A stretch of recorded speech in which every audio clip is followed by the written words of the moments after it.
for me to advance my warp, which I have been doing already, but I've gotten to a point where the bottom of my weaving is about to go around the front bar. And so that means I need to measure at this point, because I do need to measure as I go along to get the panel approximately the length that I want. I'm going for about 17.5 inches. You may be able to get away with 16 or something similar if you are using a cotton warp. But I'm just going to measure from the last pick that I wove, whoops, wrong end of the measuring tape, from the last pick that I wove down to the bottom. So I'm around 6 inches, and I'm going to write that down because there's no way I'll remember. And I've placed a little pin there with a white head on it so that it stands out to me and I don't forget about it. So now I'm in the neutral position and I can advance my warp without worrying about losing my measurements.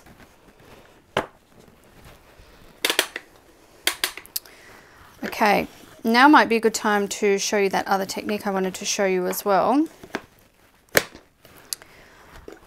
I just want to finish off what I was doing there. I was just going to finish off with a little more of this purple.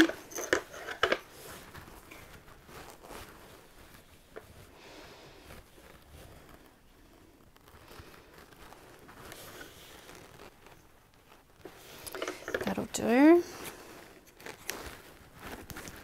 So I'll go into my next shed and tuck my tail in. So the next technique is very simple. I'm just going to choose which colour. I think I will go with the tennis ball colour again. So I go in as normal. This is a thicker yarn too.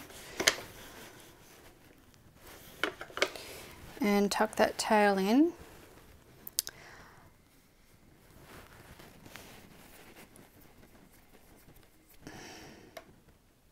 Hang on, go back.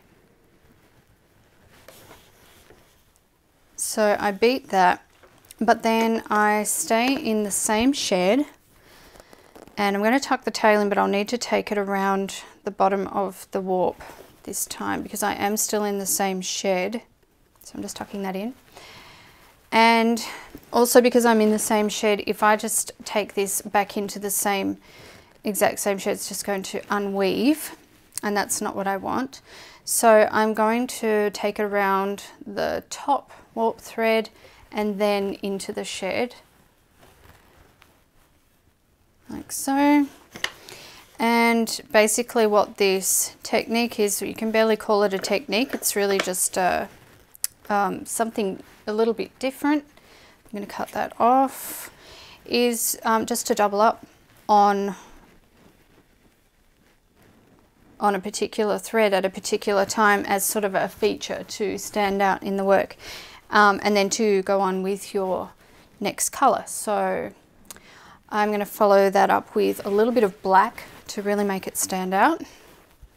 I do like using black with these really bright colours for the contrast. So I'm leaving my tail there again and tucking that in. So when I come to a couple of rows later, my doubled up row now sort of looks like little squares. It's just a nice for something different, and does really stand out in the weaving too. Pretty simple, but effective. So I mentioned clasped weft before as something you could do. Also, another thing you could do is use some tapestry techniques, but not beat down as hard as tapestry. So for example, you could bring this yarn into the middle and then up through the shed, and then on the other side I could bring in a different colour like this, red, and I could beat those, tuck the tail in of my red,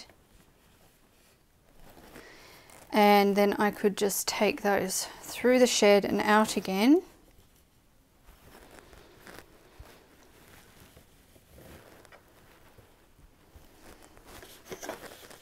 And beat, and then what I've got is half rows of colour, which looks quite interesting as well.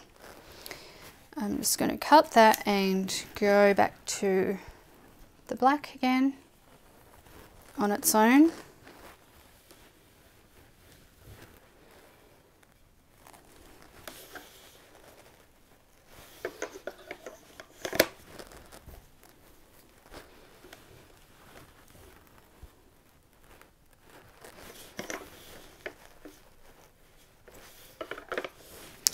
So you can see that that gives a sort of interesting effect as well. It's another option for something you could do. And yet another option, although you would have to do this at the very beginning, would be instead of using a solid colour for your warp, you could use your pieces in the warp so that you have stripes going that way, and then use a solid colour for the weft. That way you wouldn't be changing colours all the time if you don't like the idea of changing colours. And of course your stripes would be in the opposite direction. So it's just another option. There are lots of things you can do with this. Now what do I want to put in next? I think I'll go back to this one. Alright, so I'm just going to carry on weaving here until I've got around those 17.5 inches, and then we can chat about what we need to do next. But I'm going to speed this up again so you can just watch me weave, and I'll see you at the end. If you've got any questions, make sure you leave them down below so that I can answer them.